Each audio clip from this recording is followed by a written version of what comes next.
All right. Good evening, guys. Thank you for the wonderful opening, Ruby. That was very kind. I'm glad you can make it out.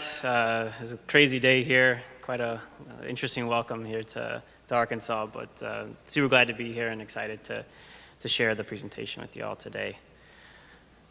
All right, so here we go. An Un-hireable Graduate's Guide to Career Success-ish. And it'll be in 3 different acts. There I stood on a warm day in the spring of 2009, surrounded by dear friends, looked on by family as I walked across that stage to receive my degree. I had finally done it. I had my college degree, and I was ready to take on the world. I finished near the top of my class, had peerless teacher recommendations, and a killer design portfolio. I was set for a career in the growing green building industry. I carefully crafted over 100 emails and cover letters to the top architecture firms across the U.S. and lovingly sent them out and just waited for those offer letters to roll in. And then nothing happened. I didn't get a single call or interview. I barely even got rejection emails. I was really left wondering what was wrong with me. And what I came to find out is I lacked what was called green project experience. I lacked that real-world component that a lot of employers at the time were looking for. And I was hit with the hard reality that my degree no longer met industry demands. I was not what my industry needed. Architects, builders, designers were simply not receiving at that time the proper training and education to keep up with an evolving industry. Our heads were filled with what the difference between Ionic and Corinthian columns are, and not with the real practical experience that architects needed. By the way, Iconic are the curly ones, and Corinthians are the flowery ones. And basically what I kind of came to realize as I was wallowing in my parents' basement, or I was stuck in my parents' basement with a $50,000 tuition bill and gaps all over my resume. And it really led me to question this function of college. As Ruby mentioned, I attended Miami University in the cornfields of Oxford, Ohio, not the one in Florida. This one's way better. And it's a place where I learned to speak, formulate ideas, be challenged, be stimulated. It's a place I learned to love, albeit poorly, and had my fair share of fun in the process. And that's perhaps, merely what the function of that 4-year degree was, is to learn those intangibles, build a general foundation, get that network, and slowly, ungracefully stumble into real life. But the problem is, while that's fine, is that it's an expensive path. The average student graduates with about $27,000 in loans. It's a 50% increase over the last 7 years. So there I was, just a statistic, living in my parents' basement. Things were looking pretty bleak that summer of 2009. So instead of weeping about my situation, I decided to do something about it, kind of buck the trend of going outside my discipline and wanted to end up sucking my pride up and put a dent into this problem. So I decided to serve. It was something that's rather unfamiliar to me. I had done a few community service shifts in high school for National Honor Society, and here I was deciding to do an AmeriCorps term, which is kind of like domestic Peace Corps with Habitat for Humanity. This wasn't a noble quest for me to save the children or help the trees. It was really just kind of a necessity that I fell into as a result of my employment situation. Which brings me to the first act of my career, and it's I don't know what I'm doing, and neither do you. So there I was. I got a job through AmeriCorps with Habitat for Humanity out in Boulder, Colorado, leaving my hometown of Detroit, Michigan. And it was there that I earned the equivalent of $4 an hour to work for an entire year at Habitat. If you're not familiar with Habitat, they're an affordable housing builder. They build low-income houses for families. They've done over 3 million folks housed over the last 30 years. It's an awesome group. So what I got to do is kind of my job was to figure out sustainability for Habitat for Humanity there in Boulder. It was a really kind of awesome chance to gain that initial green experience that I was craving and lacking in my career, and really fell in love with this discipline. And basically what I was charged to do was to figure out LEED certification for Habitat. If you're familiar with LEED, it's a program focused on providing energy efficiency, water conservation, kind of smart transportation options. The Clinton Center, or the Clinton Library, is LEED certified. I believe this building is becoming LEED certified, so it's a very kind of cool aspirational thing to bring to an organization. So I went out there swinging my hammer, really focused on helping the affiliate maximize this green building system to see if this even makes sense. Does it make sense to make this investment for the builder? So over those first 4 months, I quickly realized that there was kind of two major challenges in the way of moving the green building industry forward. And the first was that of young students and professionals like myself that wanted to learn about green, but didn't really have too many options or resources to do so. And then coupled that with the need for affordable housing builders like Habitat to have the funding and support necessarily to actually implement the certifications. So kind of seeing these two different things, I realized that they were actually the solution for one another. And it really stuck out to me that the community could become the best classroom to learn in. So what we ended up doing was I had this idea to take the Habitat for Humanity home that was seeking LEED certification, build a curriculum around it to get the students engaged at different phases of that project so they learned from the design to the actual construction of that home, and then got together about 15 students to learn throughout that process. They paid a small fee to participate, which allowed us to then raise the funding to offset the LEED costs for the builder and then give these guys a killer experience to become more marketable to employers and really fill that gap that I experienced after school. So it's a project that I end up calling community hacking. You might be familiar with the more traditional version of a hack. It's where you get a bunch of brainiacs, throw them in a room, give them Red Bull and pizza, and then they emerge with a new app or website for a tech company. It's a great way to accelerate bonding, get new innovations out quickly. It's very popular at Facebook, at Google, major tech firms. It's how we got the lovely like button a few years ago.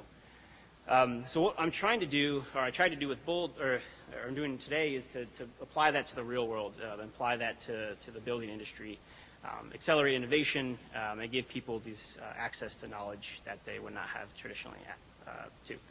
So what we did is we took this motley crew of about 15 young architects and students in Boulder in the summer of 2010, and we got them involved with this project. This was an incredible home built by Flatiron's Habitat for Humanity in Boulder.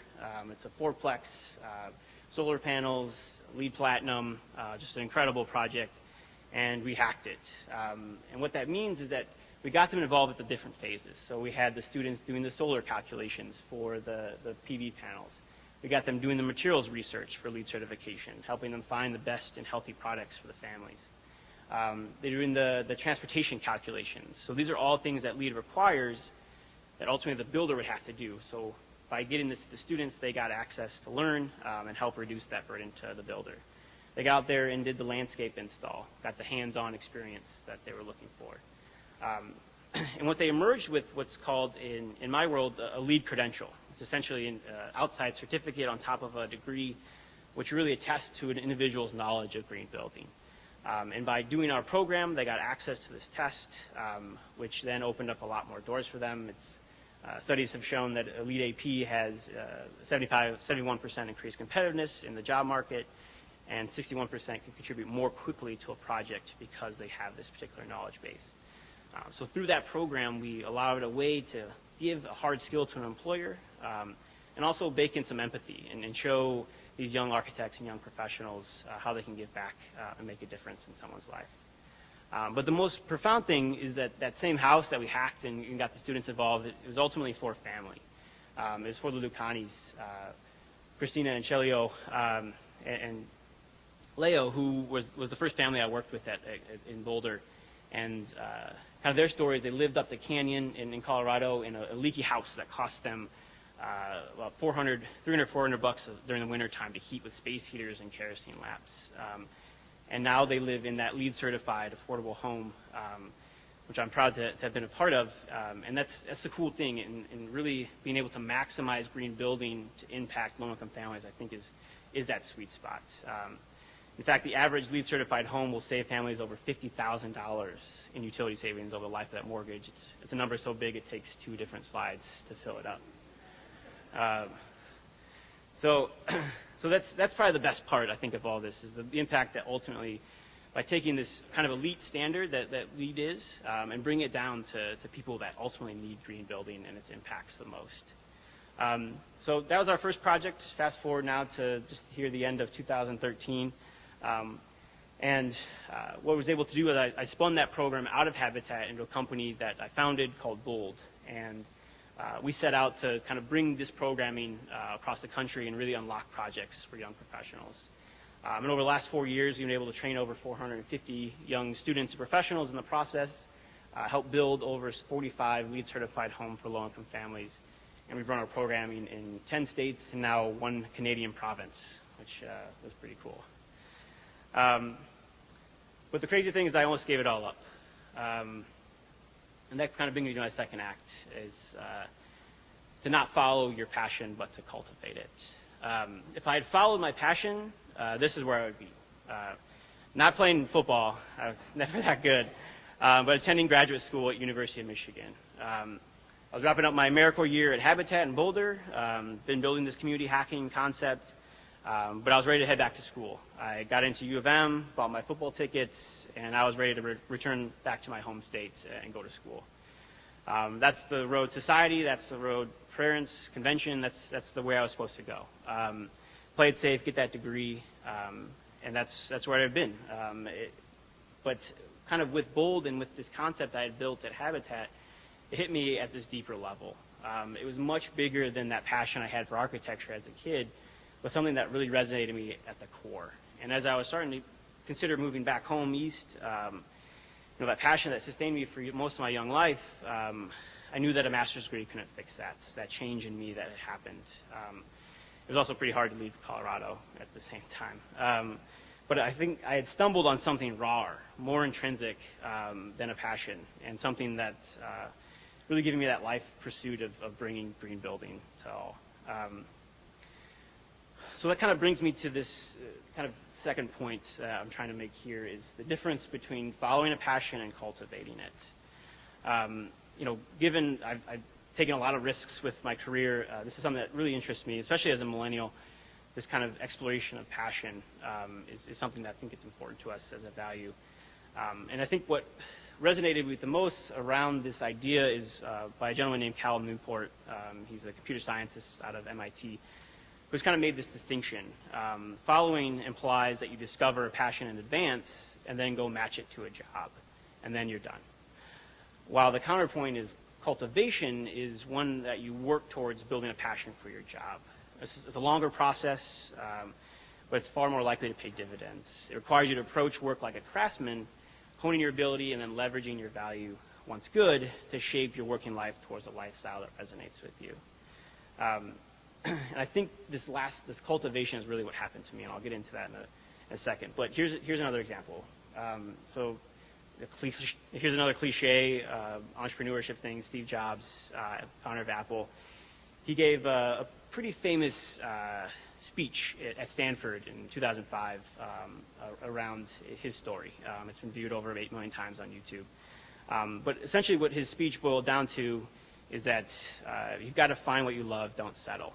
That was kind of takeaway. And kind of the buzz around the event was interpreted to him saying, follow your passion. But if you really look at his biography, read his books, you realize that Apple, or computers, was not his passion. At the time when Apple started, he was really into Eastern mysticism. And he started Apple just to make a quick buck to support that passion. But he, being a smart guy, was really open to opportunity. And when he realized that what he stumbled on was far bigger, he pivoted and began pouring a lot of his energy into building a company, really cultivating a passion for that discipline. Something he didn't follow, but he cultivated.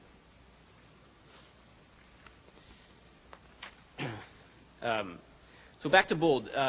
This wasn't my dream job. I expected to be an arrogant architect throwing up egotistical skyscrapers and sports stadiums. Being an entrepreneur, being a social good type of person was not on my radar. it wasn't in my purview. It was just happened to be an instance of uncommon circumstance, a convenient awakening that I really owed to service, to the opportunity to be completely humbled, to begin building empathy for others, and to give without the expectation to receive. And you know, it all happened through the Lucanis. It was kind of a light switch.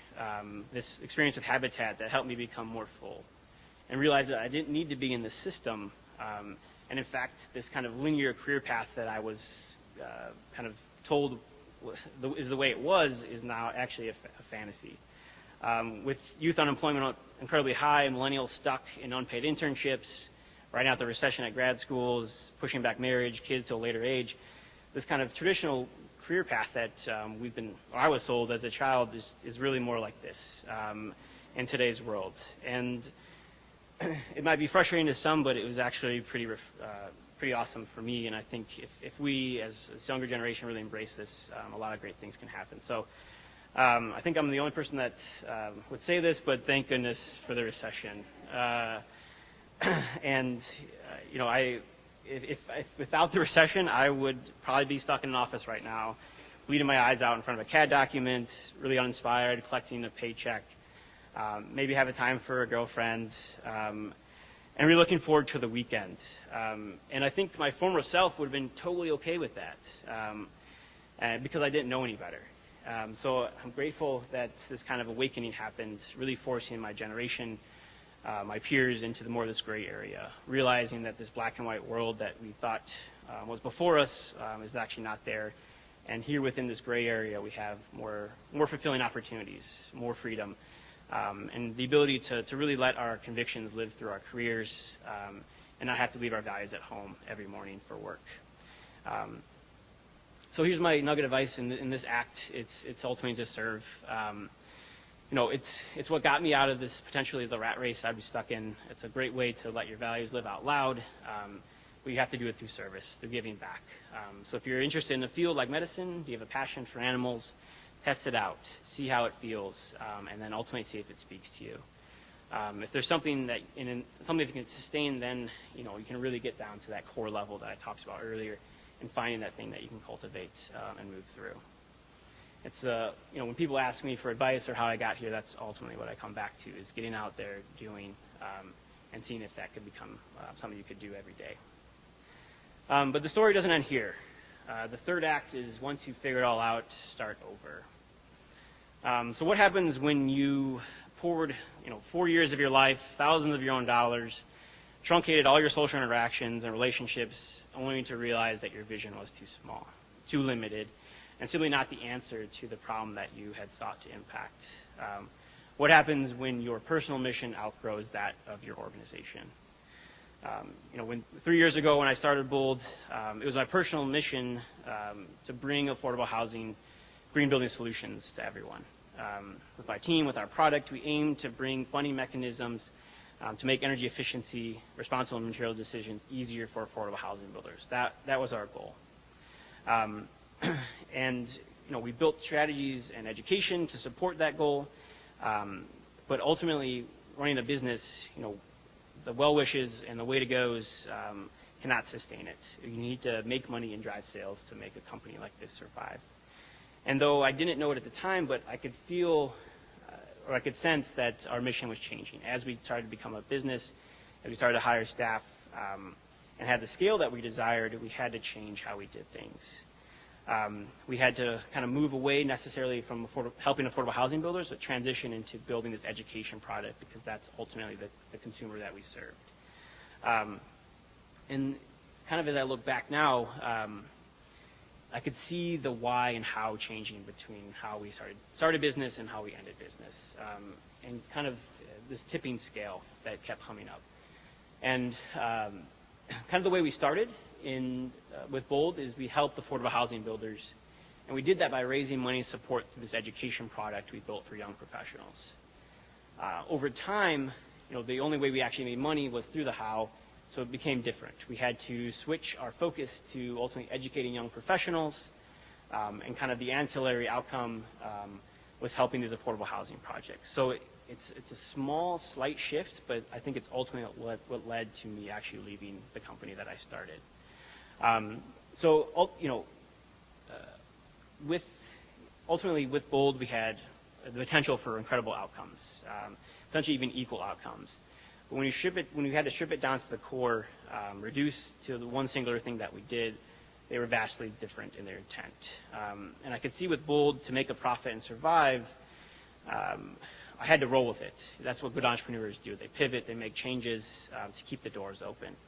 But over time, you know, given someone that had built a really big passion for affordable housing, for community impact, this exchange, this switch started to wear on me. And it was still a lot of fun. You know, we got into a lot of magazines. This was my favorite one in Residential Architect. We got featured in Forbes and a bunch of other ones, which is completely insane to me.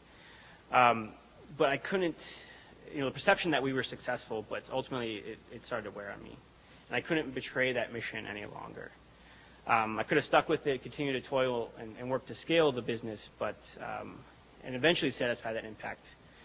But with that vision to help communities out and to help affordable housing builders, it's something that I couldn't betray. And I actually left the company. So that's what I did.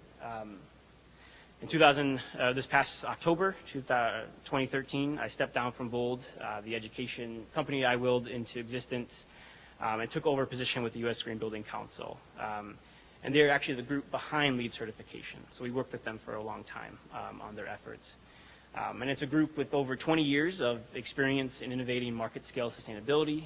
And they have a renewed focus on serving communities and meeting people and meeting the disfranchised where they're at and serving them in this capacity. So it's that organization that actually better fits my personal vision, and that's why I was excited to join their team there. So I'm working on a top secret effort with them to be launched in late 2014. We're basically building a system of community development and industry education. I like to call it socio-positive professional development, or in other words, kind of merging the values of millennials with that of community impact and sustainability, and really moving that conversation forward. So if you are interested, I'm taking names. We're going to be releasing a lot of updates here over the next, probably over the summer, if it's something you're curious about. And BOULD does still exist. They're still delivering awesome education. My partner is taking it over. He's got a full schedule here in 14 of programs, so I'm excited to see him there. But I can definitely say now that I'm about 4 months into my position with the USGBC that I'm completely renewed again. Back focusing on my core, back to hitting and focusing on sustainability at a community scale, and building programs to support my peers as young people. So here I'll go wrap it up and kind of summarize. Kind of the first point I tried to get across was I don't know what I'm doing, and neither do you. And kind of what I've realized as I slowly become an adult, that nothing is as it seems. Things fail. Businesses, relationships, your career plans. In my world, every decision I make is a calculated guess. With experience, intelligence, with background, you obviously have a higher predictability of getting it right, but when it boils down to, we're all ungracefully stumbling through this thing called life. So I encourage you to just realize that and embrace that gray, make those mistakes, and realize that there's no guarantees. So seek out that opportunity that speaks to you. Say yes to skydiving. Ask that girl out. Nothing is a given. The second one is to not follow your passion necessarily, but to cultivate it. There is no special passion waiting for you to discover. Passion is something that is cultivated. It can come in many different forms in many fields. Therefore, it doesn't make sense to say, I don't know what my passion is. It's something you have to get out there, test, try, and cultivate over the course of a career. So seek out those small things that resonate with you and go forward with them. And the last one, once you figure it out, start over. I don't have anything necessarily profound here yet because I'm kind of in the middle of this process. I'm hoping Nikolai invites me back in a few years and I can let you know how it went. But a relevant example is, take a company like Blockbuster, somewhere I went as a kid every day, and they are now, the company barely is even existing because it didn't stay on the horizon. It got comfortable there at the top, And with the advent of Netflix and the other companies, they didn't stay on the cutting edge. And so I implore you to get out there and don't get comfortable. Continue staying on the front end, and great things will happen. So that's it, guys. I appreciate you listening up. Let me know how I did on Twitter there. This is a talk I'm working on, so thank you.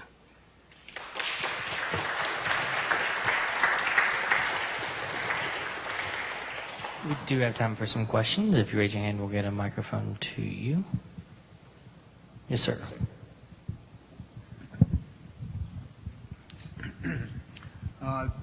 There's a question that I have regarding your Boulder project. When you talk about affordable housing and Habitat for Humanity, that's a great organization. And the question I have is, how were the builders able to afford to install solar panels given the cost of what it is versus using geothermal? Sure. So fortunately, Boulder is a really pretty awesome community around sustainability. So they have an affordable grant program for affordable homes to adopt solar panels. So we got a grant to fund it. And then the state of Colorado, the energy utility out there, also helped out financially. They had a big solar rebate program a couple of years ago. So we had to get creative, but it's going to save the homeowner about 50% on every utility bill by using the renewable. Mm-hmm.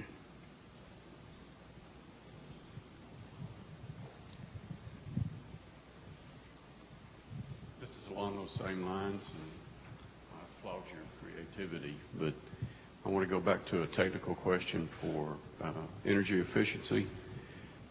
Habitat's normally done with volunteers, and those systems are very sophisticated. How was that managed by Habitat? Are you referring to like the HVAC system? HVAC and the mechanical, electrical, plumbing. How was all that tied in? Sure. Typically, at least in my experience, a lot of the more trades-related things is sourced by professionals. So in that particular case, we hired a HVAC contractor to put in the HVAC system and the electrical system, plumbing system. Most habitats either have a volunteer master plumber or master electrician do that work. We won't, for the technical stuff, we won't bring volunteers in typically. Certify.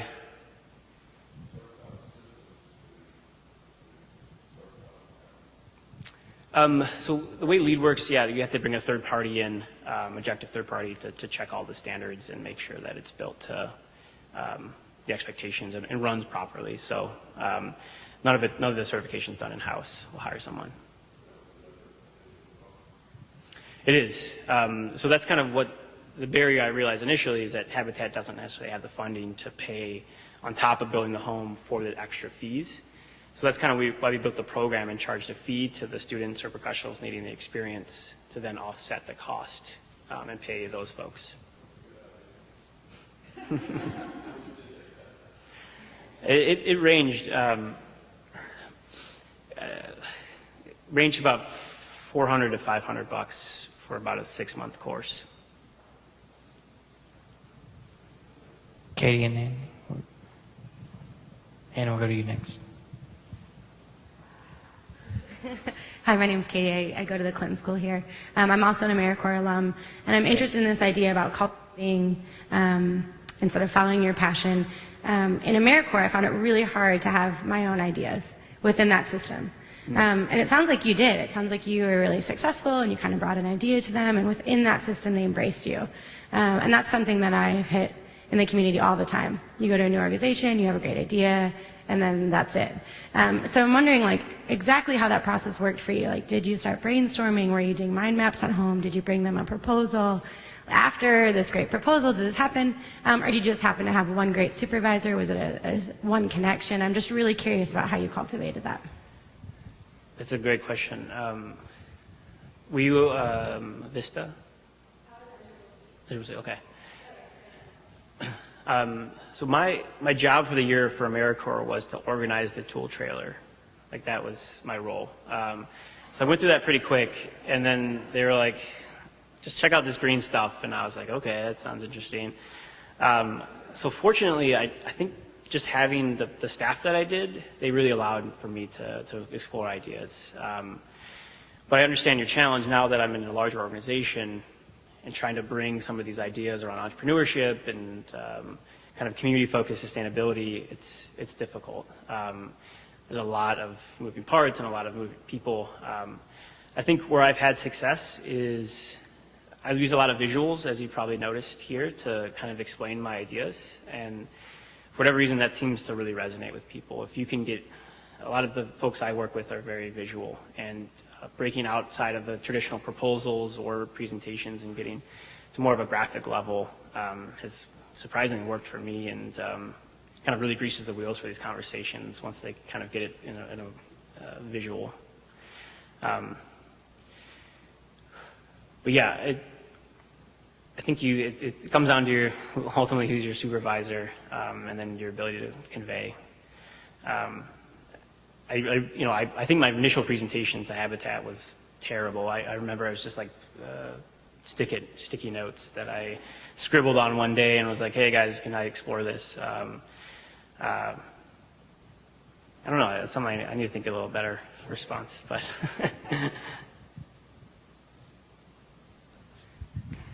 Hi, my name is Anna Applebaum. I'm also a student here at the Clinton School, and I'm pretty interested in service learning opportunities, and I wanted to know what your feeling is in terms of whether in general for architecture, like in the future, you see service learning as something that has huge potential, whether it's going to be extremely difficult to bring to scale the kind of opportunities you're talking about with hands-on certification in colleges across the country.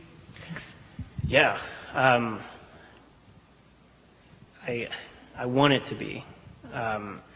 We, at BOULD, we really struggled.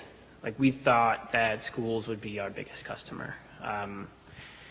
And just had like a million conversations with these institutions, but no one was willing to pull the trigger. So the only relationships with schools we had were pretty informal. They promoted certain parts of the year.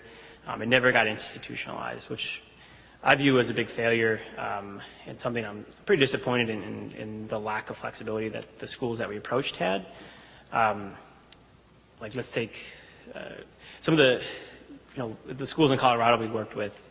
The business schools seemed more open to these ideas. I think business schools often are more on the cutting edge around some of these service learning out in the community or consulting businesses. There's more of a history for that.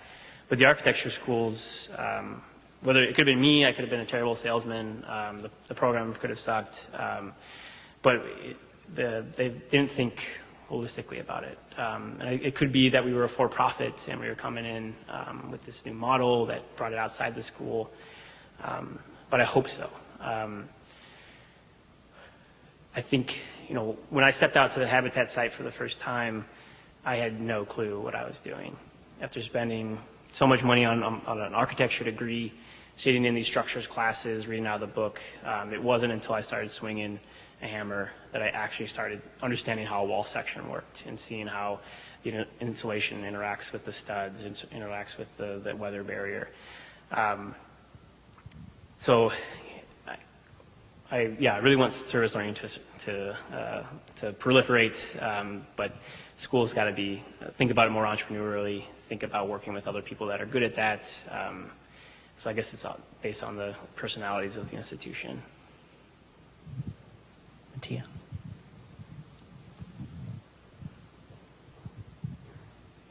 Hello, I'm Mattia Fleischner. I'm a Clinton School student, and I just came from Boulder, Colorado, so I'm really happy you're here. And Boulder is extremely unique as far as partnering with organizations, getting grants and support in green energy particularly. So I was interested in hearing more about, in other states, how you approached getting funding, partnerships, and also a second question is how the Unreasonable Fellowship had impact on your scaling and development as an individual. Sure. So the first question was how we appealed to places outside of Boulder, right? So we kind of had two major conduits that we tapped into, and I think as we tapped into the Habitat Network, which is 1,700 affiliates all across the U.S. They all talk to each other. They have similar brands.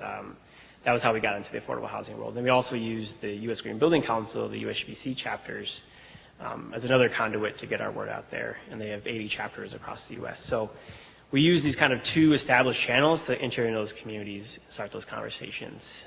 So finding that distribution partner is, I think, pretty critical in new territory.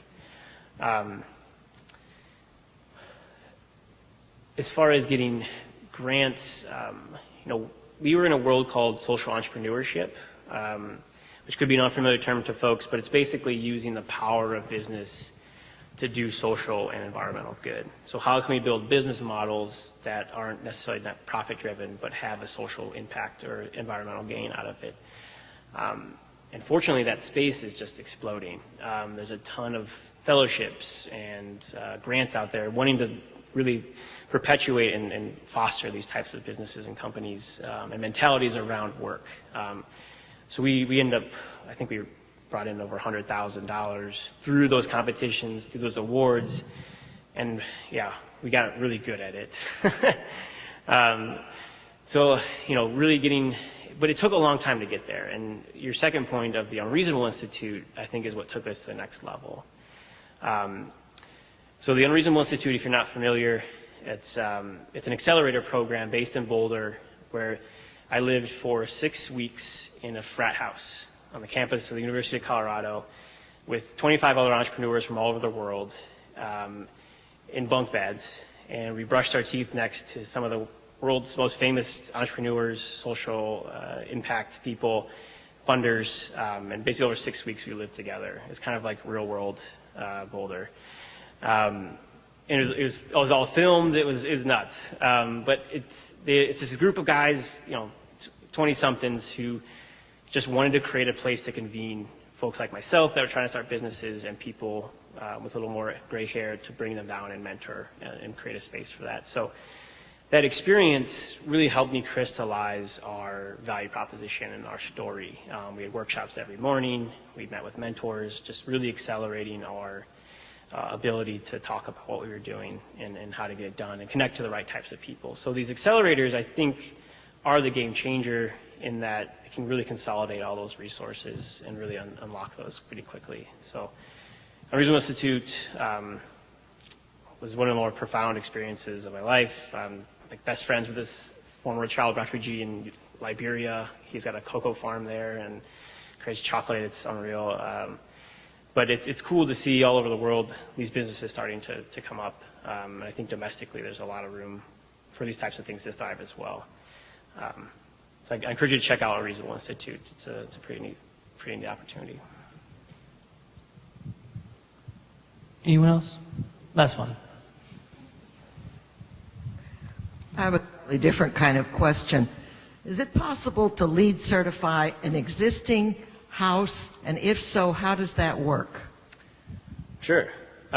Yes. So we worked with a partner in Grand Rapids, Michigan, Habitat Kent County, and they've done, I think, over 120 LEED certified homes, most being retrofits, historical retrofits in a historical neighborhood. It's difficult. You have to gut the whole house down to the studs and then replace the HVAC system, typically. The gut has to happen because they need to see in the walls to make sure that's sealed right and the insulation's installed properly. So the gut and then the HVAC are kind of the major things. But now that I'm at USGBC, they are coming out with a standard for existing homes that's a little more sensitive. To help folks like yourself not have to build new, but some solutions to help reduce your energy bills. And that, I think it's coming out this year.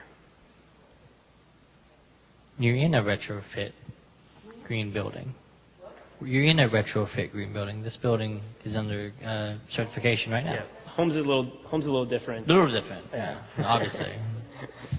Well, thank you, Shane, so much for coming down. We appreciate it, and thank all y'all for coming out tonight. Be safe on the way home.